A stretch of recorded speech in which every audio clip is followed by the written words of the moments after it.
اعوذ باللہ من الشیطان الرجیم بسم اللہ الرحمن الرحیم یا ایھا الذین آمنوا لا تبطلوا صدقاتکم بالمن والاذی، اہل ایمان اپنے صدقات کو باطل نہ کر لو، نسیہ منسیہ ہو جاتے ہیں، بالمن والاذی، جتلا کر اور کوئی اذیت بخش بات کہہ کر، کالذی ينفق مالہ رئاء الناس، ان لوگوں کی طرح، اس شخص کی طرح جو اپنا مال خرچ کرتا ہے لوگوں کو دکھانے کے لیے، دے تو رہا ہے صدقات، چیریٹی ہاؤس، بڑے بڑے ادارے قائم کر دیے ہیں، یہ کہ سب ریاکاری ہے۔ کوئی سرکار دربار میں رسائی کے لیے فاؤنڈیشنز بنے ہوئے، کچھ اپنے وہ ٹیکس بچانے کے لیے، کچھ اور اپنی ناموری، کیونکہ پھر الیکشن بھی لڑنا ہے۔ یہ سارے کام جو ہوتے ہیں اللہ جانتا ہے کس کی کیا نیت ہے۔ لا تبطلوا صدقاتکم بالمن والاذی کالذی ينفق مالہ رئاء الناس ولا یؤمن باللہ والیوم الآخر، جو ریاکاری کر رہا ہے وہ حقیقت میں ایمان نہیں رکھتا اللہ پر اور یوم آخر پر۔ یہ ریا اور یہ ایمان ایک دوسرے کی ضد ہے، جیسا کہ حدیث بار بار سنا چکا ہوں، من صلی یرائی فقد اشرک ومن صام یرائی فقد اشرک ومن تصدق یرائی فقد اشرک۔ جس نے دکھاوے کے لیے نماز پڑھی اس نے شرک کیا، جس نے دکھاوے کے لیے روزہ رکھا اس نے شرک کیا، جس نے دکھانے کے لیے لوگوں کو صدقہ خیرات دیا اس نے شرک کیا۔ ولا یؤمن باللہ والیوم الآخر فمثلہ کمثل صفوان علیہ تراب فاصابہ وابل فترکہ صلدا، تو اس کی مثال اس چٹان کی سی ہے، اس پر کچھ تھوڑا سا غبار، کچھ ریت جم گئی تھی، تو اگر کسی چٹان کے اوپر کچھ تھوڑی سی تہ آ گئی ہو مٹی کی، وہاں آپ نے کوئی بیج ڈال دیے، کوئی فصل بھی ہو گئی۔ فاصابہ وابل، اب آیا زوردار ایک بارش کا چھینٹا پڑا، زوردار بھی پڑا، فترکہ صلدا، وہ ساری اوپر کی تھوڑی سی تہ تھی، وہ مٹی بھی بہہ گئی اور آپ کی محنت بھی گئی، وہ آپ کا بیج بھی گیا اور آپ کی فصل بھی گئی۔ وہ چٹان جو ہے چٹیل چٹان وہ اندر سے نکل آئی، یعنی سب کچھ گیا۔ ریاکاری میں اس کا مطلب یہ ہے مال بھی دیا اور حاصل کچھ نہ ہوا، بیج بھی گیا، اور اللہ کے ہاں کسی اجر و ثواب کا سوال ہی نہیں۔ لا یقدرون علی شیء مما کسبوا، جو محنت انہوں نے کی تھی، اس تھوڑی سی مٹی جو جم گئی تھی اس میں بھی کچھ ہل چلایا تھا، کچھ بیج ڈالا تھا، اب اس میں کوئی قدرت انہیں حاصل نہیں ہے، سب کچھ گیا۔ واللہ لا یہدی القوم الکافرین، اور اللہ ایسے کافروں کو ہدایت نہیں دیتا، راہ یاب نہیں کرتا۔ ومثل الذین ینفقون اموالہم ابتغاء مرضات اللہ، اس کے برعکس وہ لوگ، وہی سائملٹینیس کنٹراسٹ، جب ایک ریاکاری کے خرچ کے لیے وہ ایک مثال دی گئی، تمثیل اور تشبیہ دی گئی، تو اب جو واقعتاً اللہ تعالیٰ کے اجر و ثواب کے لیے خلوص و اخلاص کے ساتھ خرچ کرتا ہے اس کے لیے بھی مثال۔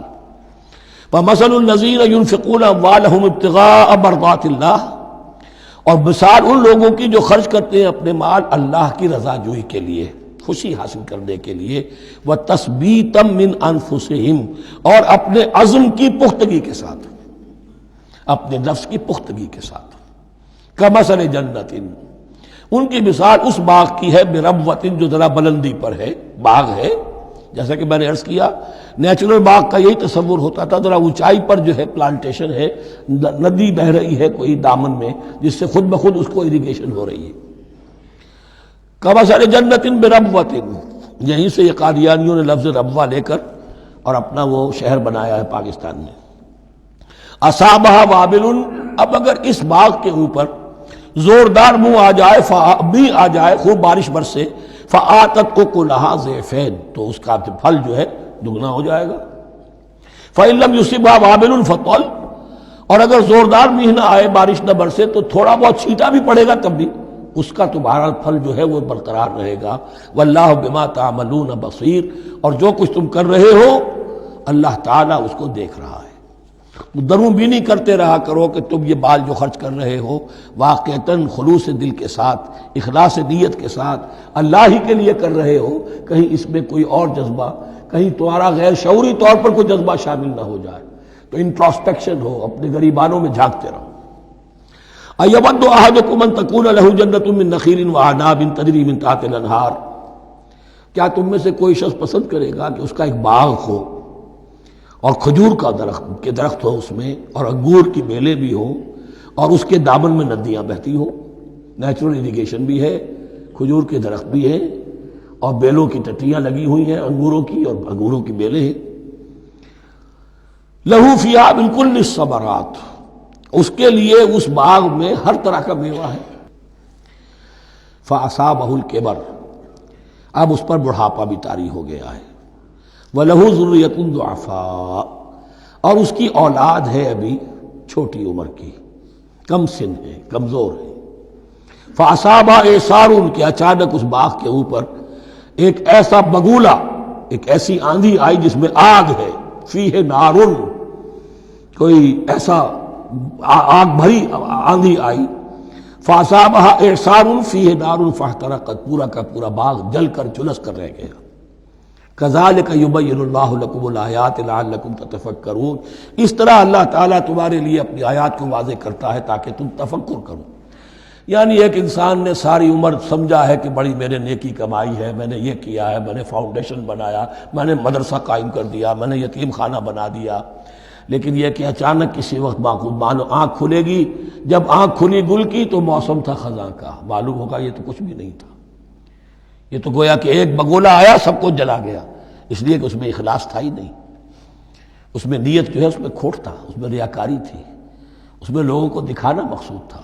پھر حال وہی ہوگا جس طرح کہ وہ بوڑھا اب کفے افسوس مل رہا، اب کیا کرے، بوڑھا ہو چکا ہے، دوبارہ تو باغ لگا نہیں سکتا. لہذا جب وہ موت آ جائے گی تو گویا کہ اب اس کے لیے موقع نہیں ہے کہ دوبارہ کوئی کام اور کر سکے. یا ایھا الذین آمنوا انفقوا من طیبات ما کسبتم ومما اخرجنا لکم من الارض، اے ایمان والو خرچ کرو، اللہ کے لیے دینا ہے، اللہ کے دین کے لیے دینا ہے، اللہ کے نام پر دینا ہے.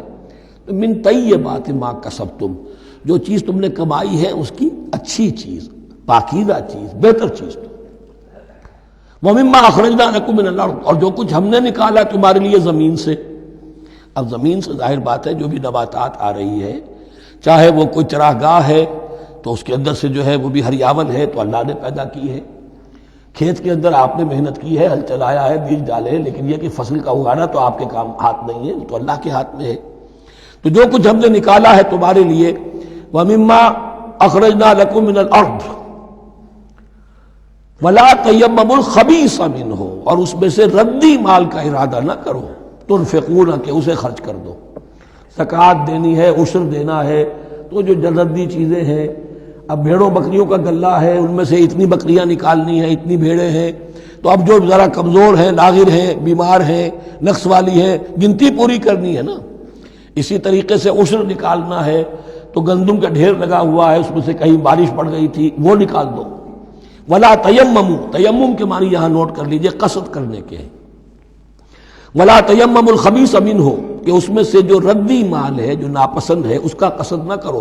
تنفقون، کہ اسے خرچ کرو. ولستم بآخذیہ، اور تم ہرگز نہیں ہوگے اس کو لینے والے. ایسا بھی تو ہو سکتا ہے کہ تم محتاج ہو جاؤ اور تمہیں ضرورت پڑ جائے، پھر اگر تمہیں کوئی ایسی چیز دے گا تو تم قبول نہیں کرو گے. وَلَسْتُمْ بِآخِذِيهِ إِلَّا أَن تُغْمِضُوا فِيهِ، الا یہ کہ چشم پوشی کرنے پر مجبور ہو جاؤ، احتیاج اس درجے کی ہو کہ جو بھی مل جائے، ردی مل جائے، اچھا مل جائے، نفیس مل جائے، خبیث مل جائے، جو بھی مل جائے چشم پوشی کرو. اس کے سوا آدمی جو ہے وہ اپنے طیب خاطر کے ساتھ جو ہے وہ ردی شے قبول نہیں کر سکتا. وَاعْلَمُوا أَنَّ اللَّهَ غَنِيٌّ حَمِيدٌ، پھر دیکھیے غنی کا لفظ، جو کچھ دے رہے ہو یہ نہ سمجھو کہ اسے دے رہے ہو، محتاج کو دے رہے ہو، ضرورت مند کو دے رہے ہو، بلکہ یوں سمجھو کہ اللہ کو دے رہے ہو. وَاعْلَمُوا أَنَّ اللَّهَ غَنِيٌّ حَمِيدٌ، جان لو کہ اللہ تعالیٰ غنی ہے اور حمید ہے.